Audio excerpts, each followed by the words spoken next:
Have you ever thought of the possibility of Jesus changing his mind?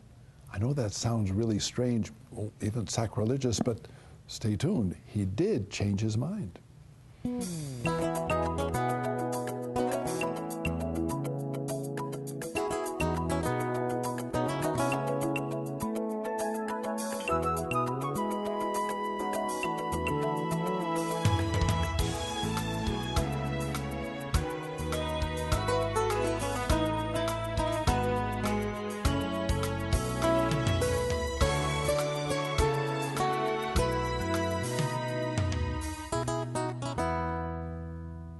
Hello to you. God bless you. My name is Father Mike Manning. This is a program, and I think you're going to be excited about this program, in which we're going to bring you some of the beautiful challenges of what it means to know Jesus and to love him and to allow him to become part of your life. I don't know about you, but I think that's why I got the collar, and that's why I'm doing the television shows, because I'm so convinced of the reality of who Jesus is, not just as I read about him in the Bible, but the Jesus that has been able to come into my life with love and care and forgiveness and acceptance and the promise of everlasting life that just kind of drives me on to great things. But I want to talk to you today about an insight into Jesus that might be a little bit disturbing. As I mentioned to you, if you heard the tease that I gave, Jesus changes his direction, changes his mind. Now, the Gospel of Matthew, as we try to understand, remember that when you go through Matthew, Mark, Luke, and John, we probably have like 4 different directions because they were concerned with different audiences.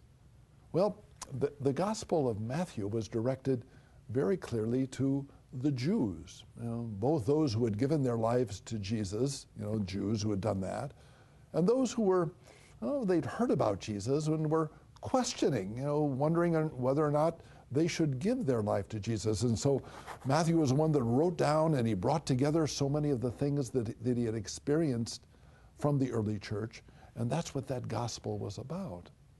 When you read through Matthew, you find time and again he's talking to Jews, and we hear him quoting from the Hebrew Bible, trying to show how Jesus was, in many ways, the fulfillment of God's plan. Jesus was the one who was the fulfillment of Isaiah and Jeremiah and the soul longing of God that we found in Yahweh. But another interesting thing about Jesus being a Jew was that he chose 12 apostles. Now that shows a real bond, that number of 12, with the 12 sons of Jacob. Remember, Jacob had 12 sons, and those 12 sons became the 12 tribes of Israel. That's what it was. Well, Jesus, kind of as a way of calling us to a real new understanding of what it meant to be a Jew, was calling these men to a revitalization of the whole Jewish experience, the whole Jewish religion. And it seemed that then these words, and let me read to you. This is taken from the 10th chapter of Matthew. Let me read to you these words, and it kind of shows you the flow of what happens. He had just chosen the 12, and then he says, these 12 Jesus sent out with the following instruction: go nowhere among the Gentiles and enter no town of the Samaritans, but go rather to the lost sheep of the house of Israel. And as you go, proclaim the good news. The kingdom of heaven is near. Cure the sick, raise the dead, cleanse the leper, cast out demons. Well, that's very beautiful, isn't it? And that's right in line with this whole concept of Jesus being a person who was a Jew and wanted his whole ministry to be directed to Jews. But wait a minute now. You and I know that Jesus had a change of mind. He moved from his ministry of being exclusively for Jews to include Samaritans and even Gentiles. And here we've got this statement, the beginning of his ministry, he chose the apostles. This is where you go. You don't go out to the Samaritans, you don't go to the Gentiles. But we know that he did, you know. Remember the Samaritan woman at the well? Jesus sits and talks with her and calls her to the faith, and there's a witnessing to that. And what about the Samaritan that was the leper? Remember, he was the only one that came back and thanked Jesus out of the 10 lepers that were cured. It was a Samaritan that did that. Well, now and then getting that Samaritan. Well, but remember the dialogue that he had with the pagan woman. She was a Syrophoenician woman, you know? And Jesus talked with her and cured her daughter. Interesting, isn't it? Well, then, getting into the, moving to more into the Gentiles, remember a Roman centurion. Remember, the Romans were the people that had occupied, they came and they occupied the land of the Jews. They occupied it. They were a hated people. And the law was you don't even talk to any Roman or any Gentile. And Jesus talked with this Roman and actually tried to come to the Roman's house. You know? Oh, and it's wonderful because that story is something we relate every time we go to communion in the Catholic Church. Remember? When the priest holds the host up just before communion time, he says, the Lamb of God. And our response is, Lord, I'm not worthy that you should come under my roof, but only say the word and my soul will be healed. Well, those were the words of that Roman centurion. When Jesus offered to come to his house, he said, I'm not worthy. And look at that. Every time we receive communion, we say those words of that centurion. I'm not worthy that you come under my roof, but only say the word. And we kind of switch it around instead of saying, as the Roman said, I'm not under my roof but just all you have to do is say the word and my servant will be healed. Well, we say that my soul will be healed. You know? Isn't that a beautiful thing? Yeah. But do you get my point here? There's a change. I find that interesting. Jesus had a change of heart. He set out in one direction in his ministry and ends up with reaching out to all beyond just the Jews, to the Samaritans, to the Gentile world, to everyone. You know? This change of Jesus is not something that just happened now. Remember the change that happened when at the beginning of the ministry in the Gospel of John, Mary comes up to Jesus and says at the wedding feast of Cana, they don't have any wine. And Jesus' response was, what is that to me? And what is his hour? He's saying, my hour has not come. This isn't my plan. This isn't the direction that I want. And Mary says to the servant, do whatever he tells. And he changes his direction at the behest of Mary. Oh, brothers and sisters, we need to hear this message, don't we? Changing the direction of our lives or our ministry, it's difficult. Nobody wants to change the direction. I mean, we put so many times a great investment in getting in this direction and doing this thing. And then when we're asked to change, we've got to move into something new, something uncomfortable and something strange. A relationship is broken. We lose a job, or maybe we just start aging.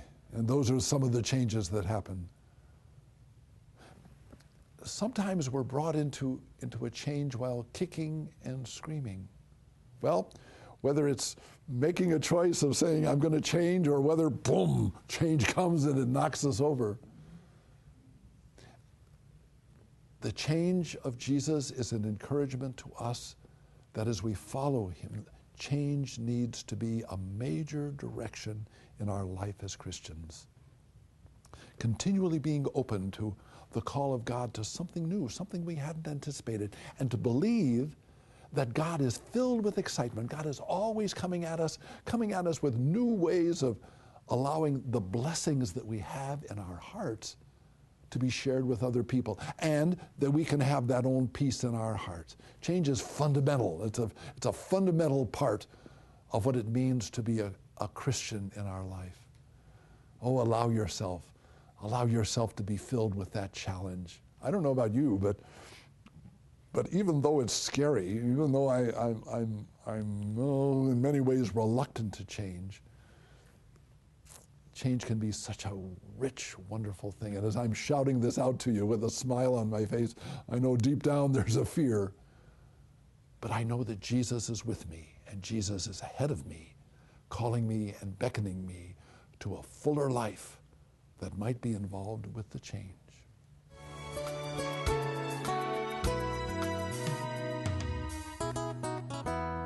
You and I both know that these are difficult financial times, and you can imagine with the nonprofit television program, well, it's hard for people to give donations. I'm coming to you today to ask if you would perhaps think of giving us some support.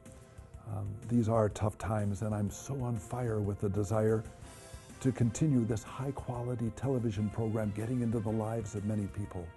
I need your help. We don't have commercials. And many people think that because we're Catholic, we've got the Vatican or the bishops are giving us all the money we need, and it's not so. If you are blessed by the program, could you return a blessing to us? And remember that when we talk through the television and through the internet, we're getting to people who are perhaps no longer going to church, people who are alienated. This is a marvelous way for you to express your missionary vocation of bringing the good news of the Lord to many people. Oh, it's a powerful way. Let's make sure it continues. What we do is we do interviews with people of faith. I teach about the Bible, and then we have the wonderful ministry of the apps, the iPhone, the Android, the ability to be able to get onto telephones and talk with, get this, 10,000 instances of sharing the good news in 72 countries around the world. Wonderful things are happening as we try to catch the wave of the new things that are happening. Now, every year we have a financial review by an independent auditing company. So if you would like to know where the money is going, we are more than glad to send this to you. Remember, we need your help. Whether it's a large gift or a small gift, we've got to continue, and you are the ones that will allow us to do that. Thank you so much.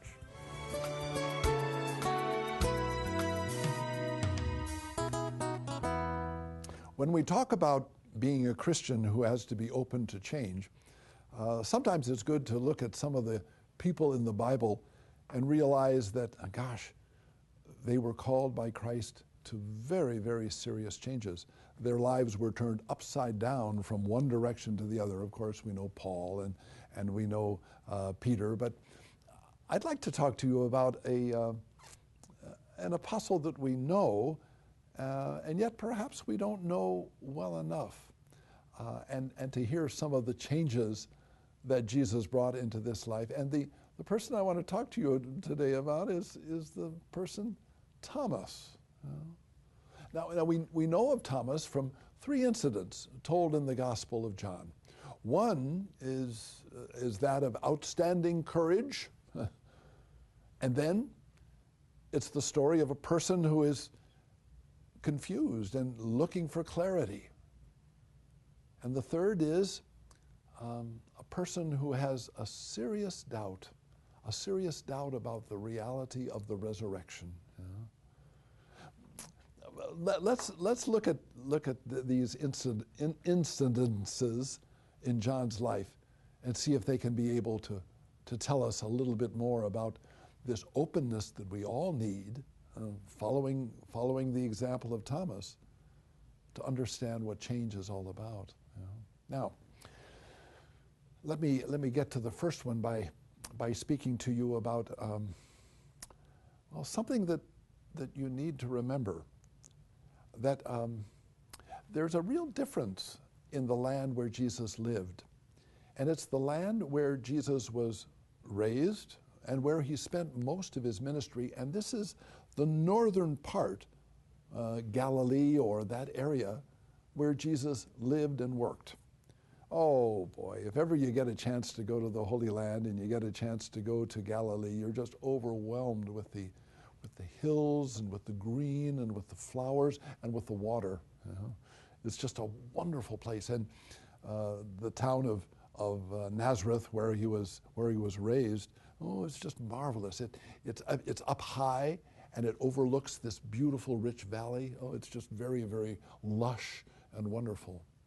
But there's a contrast to that. Going maybe 100 miles further south, and you come to the place of Jerusalem.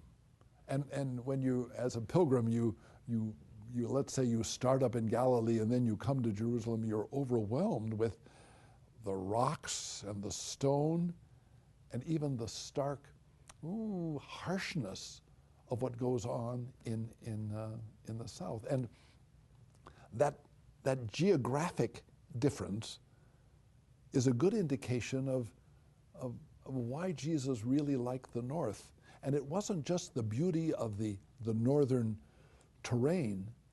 The people of the north were very, very open to Jesus. There was a certain freedom from much of the legalism that you found down in Jerusalem, where you had the temple and you had the law and you had the clerical leadership that was so strong down there.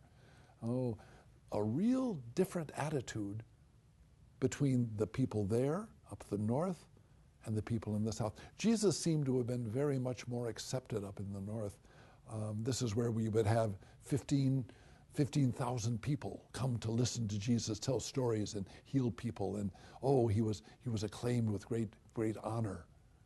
But when he came to Jerusalem, the stories that come are that people are always, the leaders are trying to catch him, and they're upset with him, and they're even perhaps a little jealous of his popularity. And even though he could ride into Jerusalem and people would acclaim him as the new Messiah, the leaders were very, very upset with him. Well, people were so upset with him that they wanted to kill him in Jerusalem. And the apostles knew that. They could see the different reactions of the people. And yet in the midst of this terrorizing effect, imagine somebody wanting to kill you, and this is what Jesus was confronted with. And the apostles were aware of this, and the natural inclination was to say, Jesus, let's don't go down to Jerusalem. Let's stay up here in the north. Let's stay where everybody is really nice and happy with us. Let's do that. Come on, let's move that. And in the midst of this, we have a word from Thomas that is very, very simple and yet very, very powerful. And he says, let's go down with him, even to die with him as he goes down to Jerusalem. Ooh-wee. Imagine, would you be willing to do that? No? Let's go back. Let us go that we may die with him. Ooh, I find that fascinating.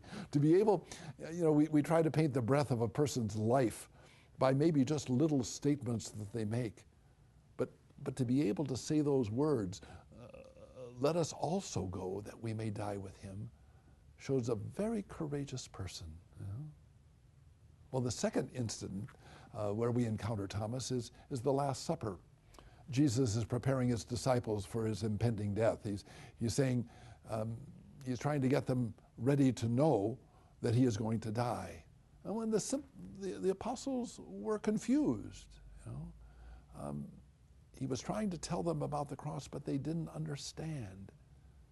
And we know that this was something that was very much a confusion with them. And Thomas asks a very simple little question at that Last Supper. And the question is, Lord, where are you going? Isn't that interesting? Along with being courageous, he was a person of great confusion. And Jesus says to him those wonderful statements. He says, oh, he says, I am the way, the truth, and the life. Well, this brings us then to the third instance in which John tells us about Thomas, and this is the story of what happened after the resurrection. All of the apostles are together except Thomas on Easter Sunday, and Jesus comes and he greets them. Oh boy, peace be with you. And they're overwhelmed with the presence of Jesus. And oh gosh, they could touch him, they could feel him, and here he was dead, and now he's alive, and they're overwhelmed with that. And then Thomas not being there, after Jesus had left, the apostles got together with Thomas and said, Thomas, you're not going to believe this, but Jesus, who was dead, is now alive. We touched him. And what was Thomas's reaction? Come on, you can't. He was dead. He was on the cross. I can't believe that this could happen to him, you know. Not unless I can put my finger, really, really concretely wanting to have his faith made real, unless I can put my finger into his hands, and even put my fist into the sore into his side, I won't believe. Wow. And then, 1 week later, Thomas is there with all the other apostles, and Jesus comes. And all of a sudden, we can only imagine what was going on in the mind of Thomas. Here he had denied Jesus, and he had run away from him when Jesus was dying on the cross. And he had denied him when the apostle said that he's alive. And he looks at Jesus, and Jesus looks at him with love. I'm sure that look was so tender and so real. And he said, Thomas, come over here. He says, give me your finger. And I bet he took his finger and he put it into his hand where he could feel where the nail had gone. And then he said, here, put your fist right here into my side. And it showed that there had been a terrible gash by the lance that had opened his side. And what is the response of Thomas? My Lord and my God. Ooh, talk about a change, huh? Talk about going in one direction, then all of a sudden God calls him into a brand new direction. This is our life, brothers and sisters. In the midst of courageous, let us go down and we will die with him, to, well, where are you going? I don't know where. And even confusion, and we do have confusion in our own lives. And even doubt. And doubt that all of a sudden is confirmed with a wonderful movement of grace. And all we can say, all we need to do is repeat those words that Thomas said as he looked at Jesus and probably fell down on his knees and grasped him around the legs and said, oh, Lord, I believe, my Lord and my God. And may our prayer be, oh, Lord, you are my Lord and my God. Please help my unbelief.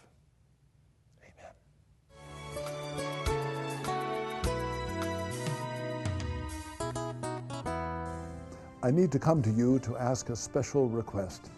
We need your financial help.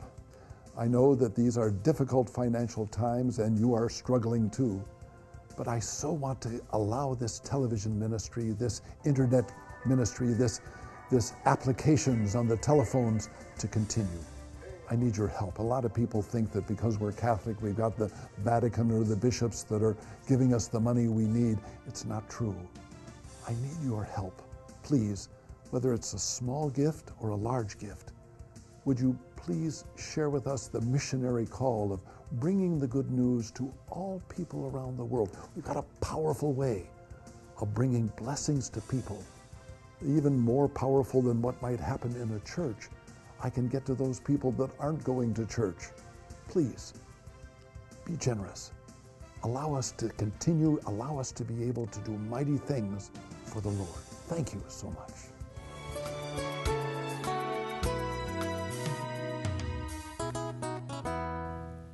Gosh, thank you very much for watching the program. I really appreciate that. God bless you.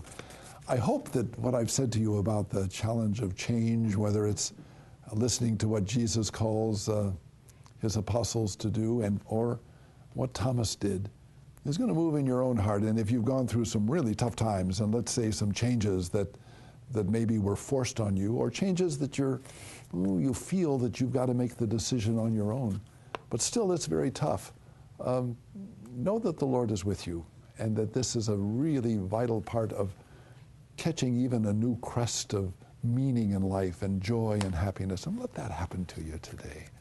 One of them, when you talk about happiness, I want to talk about you being part of this family. Thank you so very much for watching the program, and I hope you know that all of us, the crew, the staff that are putting this program on, are part of you, and we care about you very much. We want you to continue to write your letters, to make your phone calls, and if you can, to make a sacrifice of a donation to allow us to continue. It really is important. We do need your help to keep the doors open and to keep these programs coming. But we want to make sure also that you remember there's ways of connecting with us. You can watch the television program 24/7 on our webpage, wordnet.tv, 24/7. You don't have to get up at the hour you're watching it now and watch it then. And also, we have this wonderful gift of the app for your iPhone and for your Android, and now on the computer also. You don't need to have the phones. You can have it with the phones or without. And I come at you every day with a spiritual message. I wish you'd get in touch with us, and please, I want to hear from you. It's important. And I want you to know that we're going to pray for you, just as we're going to be praying with all these wonderful men and women who have written to us, who have called us, and who have emailed us.